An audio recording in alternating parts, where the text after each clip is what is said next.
Okay, so we're going to have a look at coordinate geometry. This is chapter 25, okay, in your books.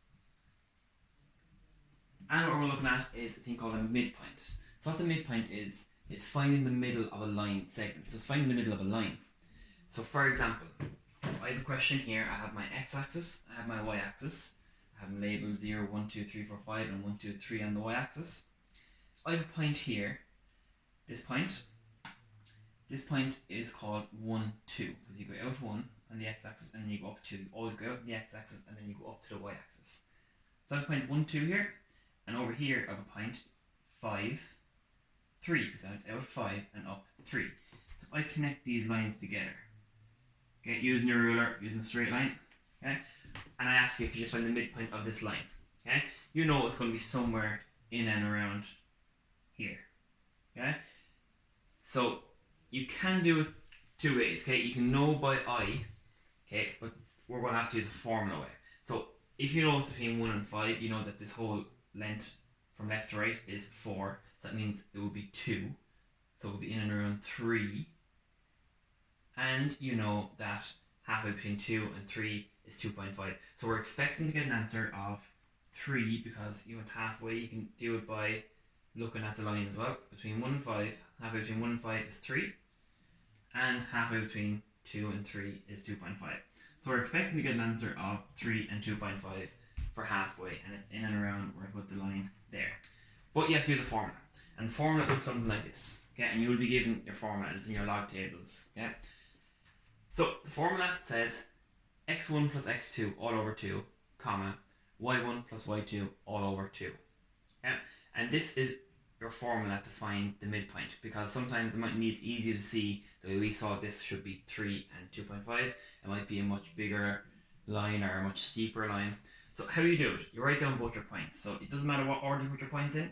So I'm just going to pick this one first. So I'm going to have 1 and 2. That's one of my points. My other point is 5 and 3. Now this is the most important part. It's how you label your points to put into your formula.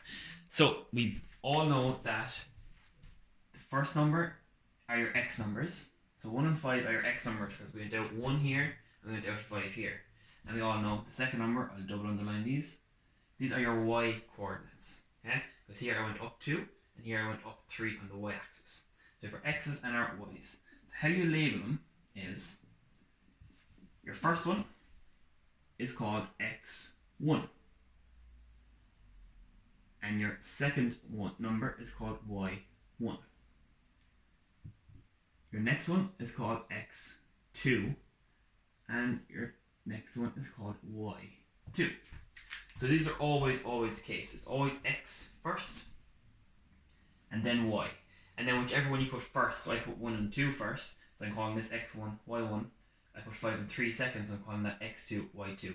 Really important though, you have to say x first, and then y, and then your numbers. Your numbers actually don't matter. I could call this x2, y2, and x1, y1. If I swap them around, I'll still get the same answer. Okay, so having a look, putting into the formula. Formula says x1 plus x2. So then you look at what you labeled.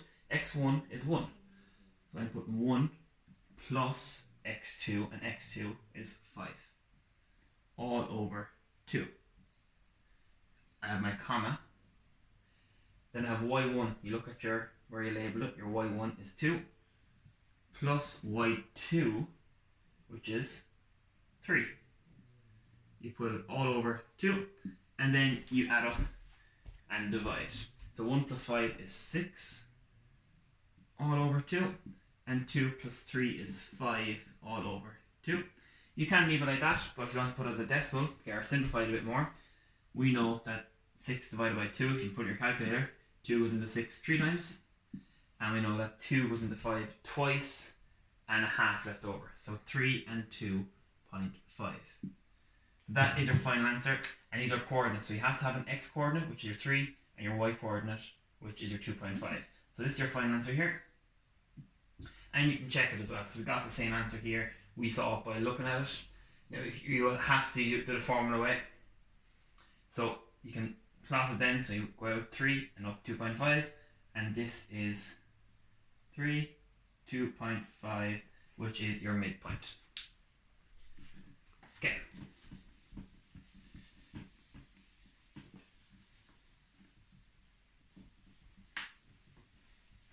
You might also be asked the question, something like this, where you're not given the diagram.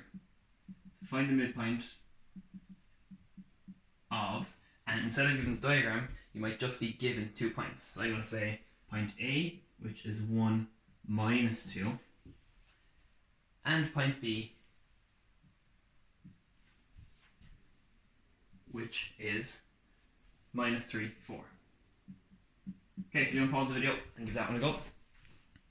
Okay, and how this is done again, what I always do and always get in the habit of it, write down your points first. Okay, so I'll start with my first point. Yeah, doesn't matter what order for midpoint. So I'm going to have 1 minus 2. That's my first point. And my second point is minus 3 and 4. Your second step, you need to label your points. Hopefully you can remember them. Your first number are your x's, so the 1 and the minus 3 are the x's. Second number are the y's. So here I have my first point, my first x is called x1. My first y is called y1. So 1 is x1, minus 2 is y1. Go over here, I know my first number should be an x. I already have an x1, so I'm going to call this x2. And so minus 3 is x2, and 4 will be y2. Next step, always write down your formula, okay, so you don't forget it. So your formula says x1 plus x2 all over 2, comma, y1 plus y2 all over 2, and don't forget to surround it by brackets. That's the hardest part, okay, labeling your axis and writing down your formula. After that, you're just inputting. x1 is 1. x2 is minus 3. So here, we've plus minus 3, okay? You can write it like that, surrounded by brackets. That's all over 2. Okay, the minuses are trying to catch you out here. Next one, we have y1, which is minus 2. And we have y2, so plus y2, which is plus 4, all over 2. Now you simplify it. So here I have 1 plus minus 3.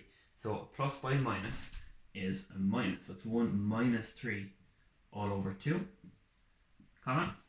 So minus 2 plus 4. So I start at minus 2 in the number line, and you go to the right plus 4. You're left with 2. You can check in your calculators as well. So simplify it a bit more. 1 minus 3 is minus 2 all over 2, comma, 2 over 2. Now you can't leave it like this because there is a much easier way to write it, to simplify it. Minus 2 over 2, again you can use your calculator to double check this, but minus 2 over 2 is minus 1. And 2 over 2, anything over itself, is 1. So the final answer for this one, hopefully you got it, is minus 1, 1. Okay, if you want to practice a few of those, okay, so to practice, they're on page 415.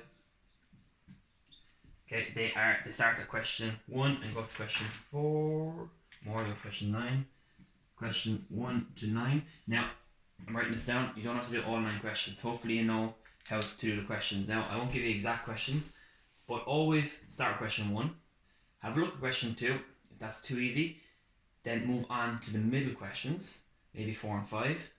Again, if they're too easy, go on to the harder questions, maybe 8 and 9. Okay, so if you can do 8 or 9, you fly these, but I expect everyone to be able to do at least 1 and 2 and give a good attempt at 4 and 5. Okay, so give them a go.